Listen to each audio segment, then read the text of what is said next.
اعوذ باللہ من الشیطان الرجیم، بسم اللہ الرحمن الرحیم۔ السلام علیکم۔ آج ہم وضو کی برکات جاننے کی کوشش کریں گے۔ وضو کیا ہے؟ وضو بیسیکلی پاک صاف ہونے کا نام ہے، جس میں ایک ڈیفائن طریقے سے بسم اللہ الرحمن الرحیم پڑھ کے ہاتھ کو دھو کر، اپنے ہاتھوں کو دھو کر منہ میں کلی کی جاتی ہے، ناک میں پانی لیا جاتا ہے، چہرے کو دھویا جاتا ہے، کوہنیوں تک ہاتھ کو دھویا جاتا ہے، سر اور کانوں کا مسح کیا جاتا ہے اور پھر پیروں کو دھویا جاتا ہے۔ حضرت عثمان بن عفان رضی اللہ عنہ سے روایت ہے کہ رسول اللہ صلی اللہ علیہ وسلم نے فرمایا، جس شخص نے وضو کیا اور پھر بہتر طریقے پہ وضو کیا اور اس سے اس کی خطائیں جاتی رہتی ہیں، حتیٰ کہ اس کے ناخنوں کے نیچے سے بھی اس کے گناہ بہہ جاتے ہیں۔ مسلم کی حدیث ہے یہ۔ بہتر وضو سے کیا مراد ہے؟ اس کی وضاحت دوسری بہت سی روایتوں میں حدیثوں سے مل رہی ہوتی ہے۔ حضرت عمر بن خطاب رضی اللہ عنہ سے روایت ہے کہ رسول اللہ صلی اللہ علیہ وسلم نے فرمایا کہ تم میں سے جو شخص بھی وضو کرے پھر وہ اس کو پوری طرح سے کرے اور اس کے بعد کہے کہ میں گواہی دیتا ہوں کہ اللہ کے سوا کوئی الہ نہیں، اس کا کوئی شریک نہیں، اور میں گواہی دیتا ہوں کہ محمد صلی اللہ علیہ وسلم اللہ کے بندے اور اس کے رسول ہیں، تو اس کے لیے جنت کے 8 دروازے کھول دیے جاتے ہیں اور وہ جس دروازے سے چاہے داخل ہو جائے۔ وضو کرنے کے بعد اشہد ان لا الہ الا اللہ وحدہ لا شریک لہ واشہد ان محمدا عبدہ ورسولہ پڑھنا مستحب ہے۔ یہ رواہ مسلم کی روایت ہے۔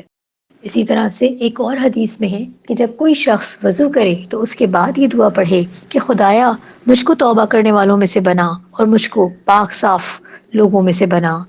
یہ ترمذی کی روایت ہے۔ اسی طرح سے ایک اور روایت میں بتایا گیا ہے کہ رسول اللہ صلی اللہ علیہ وسلم نے وضو کیا اور اس کے بعد آپ کی زبان سے یہ الفاظ نکلے کہ اللہ مجھے خطاؤں سے پاک فرما دے، جس طرح سے سفید کپڑا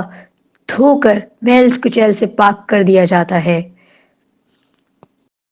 مختلف روایتوں میں یہ بات مختلف انداز سے بتائی گئی ہے کہ آدمی وضو کی برکات سے فیضیاب ہو سکے اور آدمی کے گناہ وضو کرنے سے معاف ہو جاتے ہیں۔ وضو اس کے گناہوں کو اس طرح سے دھو دیتا ہے جیسے پانی میل کو دھو دیتا ہے۔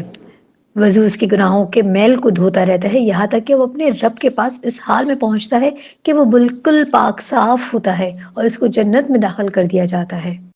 اس کا مطلب صرف یہ نہیں کہ آدمی پانی سے ہاتھ پاؤں دھوئے اور اپنے آپ کو گناہوں سے پاک سمجھتا رہے۔ خطا و گناہ اپنی حقیقت کے اعتبار سے قلبی اعمال کا نام ہے۔ اس کا تعلق آدمی کی نیت اور ارادے سے ہوتا ہے اور وہ اسی وقت ہو سکتے ہیں جب آدمی کا قلب دھلا ہوا ہو، میل سے پاک ہو، ہر قسم کی گناہ سے خالی ہو۔ ریاکاری، جو بھی کچھ گناہ والی باتیں اس کے دل و دماغ میں موجود ہیں وہ ساری کی ساری اس کے دل و دماغ سے بھی نکل جائیں، بہہ جائیں اور اس کی روح بھی پاک ہو جائے، اس کی نفسیات بھی پاک ہو جائے، اس کی سوچ بھی پاک ہو جائے۔ یہ رتبہ حاصل ہو جائے کہ بندہ جو ہے وہ صرف ہاتھ پاؤں دھونے سے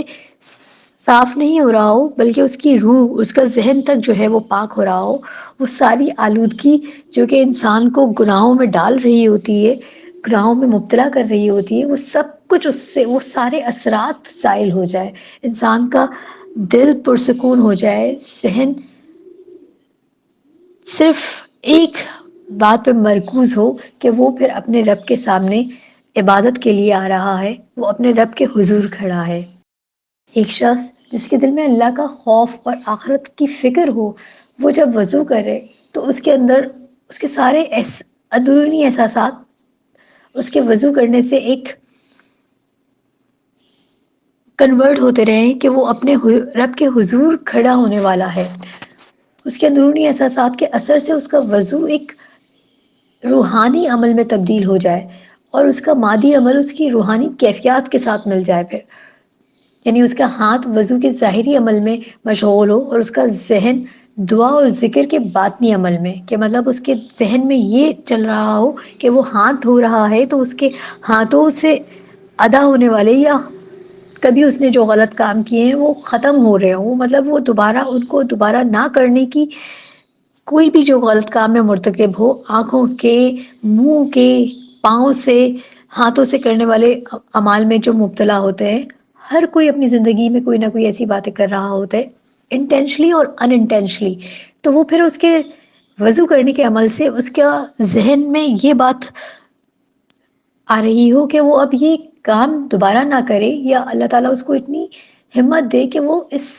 چیز میں دوبارہ مبتلا نہ ہو جس کی وجہ سے وہ کسی غیر شرعی کام میں مبتلا رہتا ہو. بظاہر وہ ہاتھ پاؤں پانی سے دھو رہا ہو، مگر اس کا دل و دماغ یہ اس کیفیت میں ہو کہ جیسے وہ اللہ کے حضور دعا گو ہو کہ الہی آج میں اس وقت میں اپنے ہاتھ پاؤں کو پانی سے دھو رہا ہوں، اور کل یعنی روز جزا والے دن، اعمالوں کے بدلے والے دن، آپ